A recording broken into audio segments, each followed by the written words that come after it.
pues tenemos que actualizarnos sobre Venezuela, ¿no? Sí, sí, pues ya está con nosotros aquí Fernando Buenabad. Muy buenos días, Fernando, ¿nos escuchas? Días, Violeta, buen día, Ernesto. ¿Cómo están ustedes? Bien, gracias, aquí ya, esperando este espacio tan importante que tenemos contigo. Bueno, como siempre, un abrazo para ustedes y para toda la audiencia que ya veo que crece todos los días, así que un gran abrazo y felicidades por eso. Ajá. Gracias, gracias, Fernando, bienvenido. Espero que te sigas mejorando ahí. Todavía escucho el carraspeo, pero esperemos que ya en una semanita ya salgas de esa, porque entiendo que todavía están los fríos, siguen apretando allá en Buenos Aires. En fin, Fernando, pues platicábamos hace unos días también de que necesitamos, le estuvimos dando seguimiento a lo que estaba sucediendo en Venezuela, en todo este proceso postelectoral, esta guerra política y mediática que vemos que no baja la intensidad, por momentos le suben el volumen, vemos medios internacionales, uno en Europa, unos en Estados Unidos, apuntalando y dándole golpes lo más brutales también al gobierno de Nicolás Maduro. ¿En qué momento estamos en el proceso postelectoral ahí en Venezuela, Fernando? Bueno, Ernesto, como ya muchas personas saben, el mismo día del proceso electoral, la noche misma del proceso, fueron denunciadas ante la Fiscalía General de la República en Venezuela las agresiones, los ataques, lo que se llama ataques cibernéticos contra el sistema mismo de transmisión de los datos electorales y la medida inmediata, que fue presentar una denuncia, formalizar una denuncia ante la Fiscalía General de la República, fue acompañada un día después por una solicitud formal del propio presidente de la República para que el Tribunal Superior de Justicia y su sala electoral se hiciesen cargo de analizar minuciosamente el proceso mismo, las agresiones, de dónde salieron, quiénes las han financiado y cuál ha sido el alcance de semejante agresión. La que tiene que ver con la llamada guerra cibernética, con los ataques cibernéticos, lo que tiene que ver con la difamación a nivel internacional, lo que tiene que ver incluso con la difamación a nivel nacional dentro de Venezuela y desde luego principalmente quiénes, cómo y por qué se han financiado lo que se llaman allá guarimbas. Se ha logrado caracterizar a los grupos conocidos en Venezuela como comanditos, eh, que han sido básicamente los responsables contratados para ejecutar todos estos actos violentos contra la población abierta, es decir, ataques que han sacrificado personas, incluso este, con el argumento de que son chavistas o que parecen comunistas, en fin. Eh, y lo que ha derivado de todo esto tiene que ver con hoy por hoy que el Tribunal Superior de Justicia tiene ya en su poder toda la información, que el propio Tribunal Superior de Justicia se ha encargado de citar a uno por uno a los protagonistas de todo este proceso electoral, candidatos, representantes de partidos, en fin, a cada uno de los que han sido partícipes de la jornada electoral para que ratifiquen o rectifiquen lo dicho frente a la jornada misma. Hay que destacar que la propia oposición más dura, que fue también citada, se encargó de no ir, es decir, ausencia, pegaron, dicen algunos, el faltazo, ¿no? El propio tribunal se vio obligado a la instancia de llamarlos una y otra vez a declarar esto como una insubordinación, yo diría hasta como una falta de respeto a sus propios electores. No se nos olvide que en esta elección, esa oposición alcanzó un número importante de votos que han sido reconocidos incluso en la primerísima instancia por el propio Consejo Electoral de Venezuela.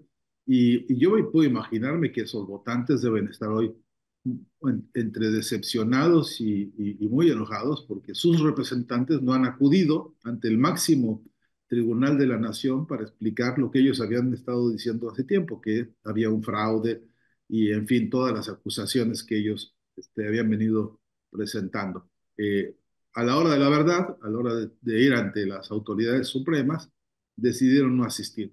Y esto abre, por supuesto, otro caudal de, de, de, de conjeturas y de dificultades, porque la oposición, esa oposición, la de María Corina y su candidato a presidente, me estoy cuidando de no decir algún improperio porque tengo la tendencia a poner algunos adjetivos fuertes para estas cosas.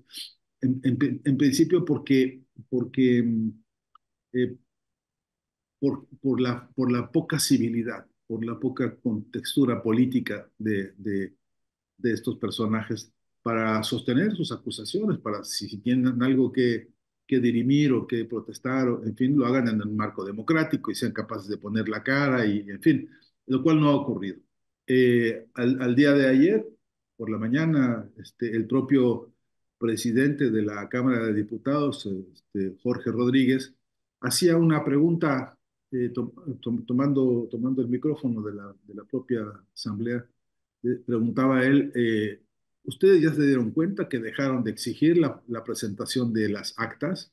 ¿Ya se dieron cuenta de que ahora no son las actas lo importante? Ahora resulta que ya no es la bandera principal de esa oposición, que se volvió una especie de furor mundial, ¿no?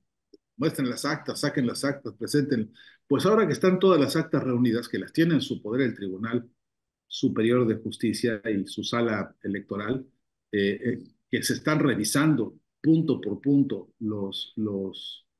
todos los aspectos del proceso electoral, incluyendo, repito, el aspecto cibernético, de la guerra cibernética. Pues ahora resulta que esa oposición ha esgrimido otras banderas, por ejemplo, la de desacreditar al propio Tribunal Superior de Justicia, la de desacreditar toda autoridad habida y por haber. El propio diputado Rodríguez decía él, cómo se les olvida consultar la constitución política de Venezuela, cómo se les olvida consultar los artículos centrales en los cuales las controversias todas se dirimen con un marco constitucional. Y hacía un ejercicio. Esto es muy interesante porque a muchas personas se les olvida, incluso personas que no conociendo con detalle la realidad política de Venezuela, se les olvida, se les pasa de largo, o simplemente está anulado en su cerebro. Este, un ejercicio que hizo el diputado Rodríguez ayer, repito, decía él, yo voy a mandar una carta, mira el calibre de lo que está diciendo, un poco en serio y otro poco con ironía, a mi entender. Decía, voy a mandar una carta a Estados Unidos pidiendo que me enseñen las actas del proceso electoral de Donald Trump, por ejemplo. Mm. Y entonces decía, yo voy a pedirle al propio presidente de Chile, decía él, que cito lo más textualmente que puedo, a ese arrastrado, dice, quiero pedirle que levante un poquito la cabeza y que me mande las copias de las actas de su propio proceso electoral en Chile. A ver qué me contestan. O se lo voy a pedir a la actual presidenta de Perú, dice el presidente de la Cámara de Diputados, y de pronto frena y dice, no, no se lo puedo pedir porque es una presidenta que nunca pasó por un proceso electoral, que usurpó la presidencia del Perú y ahora exige actas de un proceso democrático. Y dice después, y le voy a pedir al propio presidente a Brasil, que me presten las actas para ver las actas, a ver qué me contestan los tribunales, qué me contestan propios consejos electorales de cada país, de cuando alguien desde una instancia, desde fuera del país, desde un contexto en el cual se funda cierto injerencismo, se atreve a pedirles actas. Y después se extendió y dice, ¿qué pasa si yo les pido a algunos países en Europa donde, por cierto, la mayoría son súbditos? Hay que recordarnos que la democracia ahí depende todavía de monarquías y ¿no? de una cantidad de juegos y rejuegos, donde la democracia tiembla o esa idea de democracia burguesa tiembla, ¿por qué? Porque no es la voz de personas libres, es la voz de súbditos. De modo que esta controversia, que es el estado en el que está todavía el debate, estamos aguardando todos con ansias que finalice las, las deliberaciones propias del Tribunal Superior de Justicia y su sala electoral, terminen las deliberaciones en las que habrá, según la expectativa y según los propios reglamentos y los protocolos que tienen, en tiempo y en forma, deriven en un diagnóstico que va a poner en claro los procedimientos, las sanciones que competan al diagnóstico de ellos, y luego lo que todo el mundo entiende y sabe que va a ser resultado lógico, que se ratifique el triunfo del presidente Nicolás Maduro. A estas horas también hay que decir que no se detiene el país, no se ha detenido el proceso democrático de la nación, no se ha frenado el vigor de la consulta popular. Ernesto, Violeta, les quiero decir que mientras se está dirimiendo todo esto en las cumbres de las decisiones políticas, que son los tribunales superiores de justicia, el propio gobierno de Venezuela ha convocado al país a un gran proceso electoral en el cual se van a dirimir y se van a decidir por voto directo desde las bases los programas de gobierno de acción directa y cuáles son las prioridades. Y los consejos comunales, quiero recordarles a ustedes que el poder comunal es uno de los 5 poderes del Estado venezolano, y esos consejos comunales cuya digamos, tesis central política y jurídica, y yo diría que hasta filosófico, a mí me gusta incluso incluir hasta poética, es comuna o nada. Y es que justamente de las comunas de base tiene que emerger, tiene que salir la dirección del proyecto de gobierno. Bueno, eso está en marcha. Esta discusión, este debate nacional sobre cuáles deben ser las prioridades en materia de ejecución de políticas de Estado, está decidiéndose, y en las próximas fechas tendrán ya el calendario y los protocolos, etcétera, que están dirimiéndose ahora para un nuevo ejercicio democrático de Venezuela, que se sumará a los ya 30 y tantos que se han venido sustentando en el proyecto chavista bolivariano, del socialismo bolivariano de Venezuela. Y además hay que decir que en horas recientes el propio presidente Nicolás Maduro ha convocado a la realización de un Congreso Mundial sobre nazifascismo. Él ha venido insistiendo, hace no muchos días el propio presidente Maduro ofreció una conferencia, él hizo una exposición, digamos, una exposición larga, se tomó 1 hora y algo así, un poco más, para explicar la historia del nazifascismo en el mundo, para explicar los orígenes, las causas, los sustentos ideológicos, las consecuencias, los costos brutales que ha tenido para la humanidad esto, y,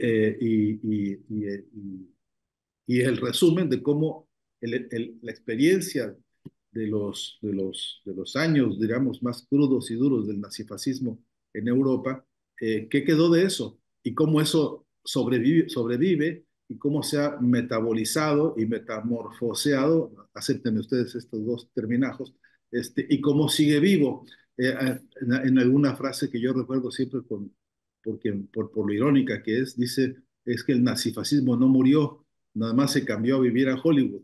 Y, y esto alude a cómo en el seno mismo del desarrollo de la monstruosidad mediática, monopólica y concentrada que hemos visto en los años, ya incluso señalado por el propio informe McBride del año 80, ya se acusa y se ve la urgencia de replantear a los, exigir a los estados nacionales una revisión de todo este conjunto de aspectos que ya hacen a una guerra cultural en la que se han sembrado estos nichos residuales, pero activos, de los núcleos de la ideología nazifascista.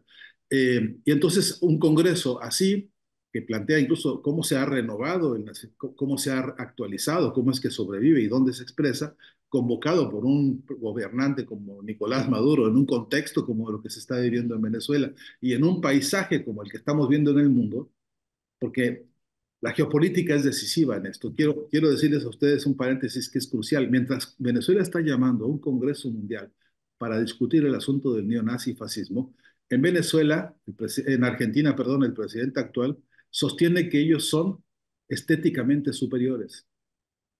Quiero, quisiera subrayar Estéticamente. esto. Dice mi ley, ¿no? Vamos, se lo puedo buscar, hay muchas fuentes para ratificarlo. Él dice, nosotros somos estéticamente superiores. Pero estas nociones de la superioridad, estas nociones en las cuales la reafirmación de una secta o de un sector o de una egolatría afianzada en un presente en el cual se cree que está por encima del conjunto de los seres humanos, hace que el conjunto, que el resto de los aludidos sean descartables, sean despreciables por ser gordos, por ser negros, por ser indios, por ser todos estos adjetivos que a ellos les gusta mucho usar. De modo que menciono esto para poder ver la vigencia del gran debate histórico importante y de la circunstancia crucial que es no tener información suficiente de lo que realmente es Venezuela, de lo que realmente está pasando. Mientras, como bien decías, Ernesto, la agresión y la ofensiva y las ofensas y las faltas de respeto y las canalladas mil que los monopolios mediáticos están desplegando por todo el mundo a mañana, de tarde y noche. Yo te podría referir ahora 4, por ejemplo, canales televisivos en Argentina que no cesan de decirle dictador al presidente Nicolás Maduro, que a mañana, tarde y noche dicen hoy que hubo un fraude ahí, etcétera. No tienen ni siquiera un centímetro de vergüenza o de rubor siquiera periodístico, profesional para decir, aguardemos a ver qué dice el Tribunal Superior de Justicia. No tienen reparo alguno para la canallada. Pues en ese contexto, de la, de la forma de la forma más explícita de reproducir el modelo de Goebbels, ¿no? El modelo nazifascista de la propaganda, en ese mismísimo momento está convocándose en Venezuela un Congreso Mundial para discutir estos temas. Y a mí me parece que es sobresaliente en términos de la realidad latinoamericana, del escenario que estamos viendo, que estos temas se discutan. Porque una vez más, echemos barbas a remojo, Violeta, Ernesto. Así como están estos que se creen estéticamente superiores, los hay que se creen superiores por ser machos, por ser machistas, por ser terratenientes, por ser burgueses, capitalistas, por tener un mejor coche, mejor reloj, mejor qué sé yo, y entonces son capaces de escupirle a la historia su odio y sus rencores. Y uno de ellos, histórico, particular, preocupante y digno de observar, es el odio contra las mujeres, el desprestigio contra las mujeres, el descrédito y el desprecio. Y, y pues no es ninguna novedad, Violeta asiente, la veo, no es ninguna novedad que en la vida diaria, que en el continuo del cotidiano, todavía la igualdad salarial no existe, toda la igualdad de decisiones políticas, ni siquiera en tecnología, ni siquiera en epistemología hay paridad, igualdad, pie de igualdad, pues, para las mujeres en casi ningún territorio. Entonces, eh, que en el contexto de un debate sobre las herencias ideológicas, prácticas y concretas del nazifascismo y lo que hoy se llama el neonazifascismo, se puedan discutir estas cosas, a mí me parece que es importante que se divulgue, que es importante que se sepa, que es importante que sepamos subrayarlo nosotros, porque ese es el contraste. Por esa razón los ataques contra Venezuela, por esa razón los descréditos. Eh, y una línea más, si ustedes me permiten. Nada de lo dicho por mí ahora, por lo pronto, es razón suficiente para descartar las ideas de un pensamiento crítico sobre lo que pasa en Venezuela, incluso sobre su gobierno y sobre sus decisiones y sobre sus resultados. Yo creo que le hace mucho bien a un proyecto político como el venezolano que haya un desarrollo de pensamiento crítico sólido, profundo, argumental, científico. Es absolutamente necesario. pero siempre y cuando se pongan sobre la mesa los ingredientes. Y uno que es ineludible es que allá hay 930 sanciones económicas contra ese país hoy por hoy, y que toda realidad política económica que se quiera abordar tiene que hacer cita de este dato y de sus consecuencias concretas. Y bueno, estaremos nosotros haciendo maletas pronto para ver si podemos asistir a ese congreso. Y ojalá los tiempos y las condiciones lo permitan, poder intervenir aquí en Rompeviento con alguna noticia directamente desde el Congreso, con ustedes. Muchísimas gracias, Fernando. Pues nos diste toda una cátedra muy, muy amplia de varios temas. Te lo agradecemos infinitamente. Yo quería preguntarte justo sobre eso que tú estabas ya comentando, sobre esta preparación que está haciendo ya Venezuela para su segunda consulta popular comunitaria. Ya abundaste sobre eso, ojalá y pudieras profundizar eso porque me parece sumamente importante. Y lo otro, Fernando, pues el papel, la injerencia que sigue teniendo Estados Unidos. Hoy vemos una declaración nuevamente que hace la OEA, ¿no? O sea, o sea, no hace 3 semanas, sino sigue ahí presionando. Y lo otro también, esta parte que tú ya decías, un ataque permanente a través de las redes sociodigitales también que ponen pues aquí, incluso Telesur dice, ponen en jaque la democracia, hablando la OEA diciendo que no hay democracia, pues ellos mismos utilizan estas redes para golpear estos elementos. ¿Qué decir sobre esto, Fernando? Mira, hay que decir, bueno, no, podríamos incluso jugar con los formatos de la prensa burguesa, ¿no? Es decir, noticia de última hora, ¿no? Sí. Atención, es lo que está pasando en Venezuela. Miren lo que está pasando. Resulta que ese país, hoy por hoy, está produciendo más del 95% de los alimentos que consume. Es decir, Venezuela hoy no está erogando de su economía y de sus presupuestos ningún financiamiento, ninguna partida presupuestal, pues para ir a comprarle al mundo ninguna de las cosas que el país necesita para alimentarse por lo pronto. Esto que acabo de decir se dice fácil, y si no tienes un poquito de información, en realidad podría pasar como entrar por una oreja y salir por la otra y no tener mayor significado. Si no fuese porque pesan 930 sanciones sobre ese país, si no fuese porque la inmensa mayoría de los países en este planeta erogan de sus recursos, de su propia riqueza económica, erogan permanentemente fortunas por ir a comprarle a otros países los alimentos básicos, carne, pollo, verduras, etcétera, frutas incluso.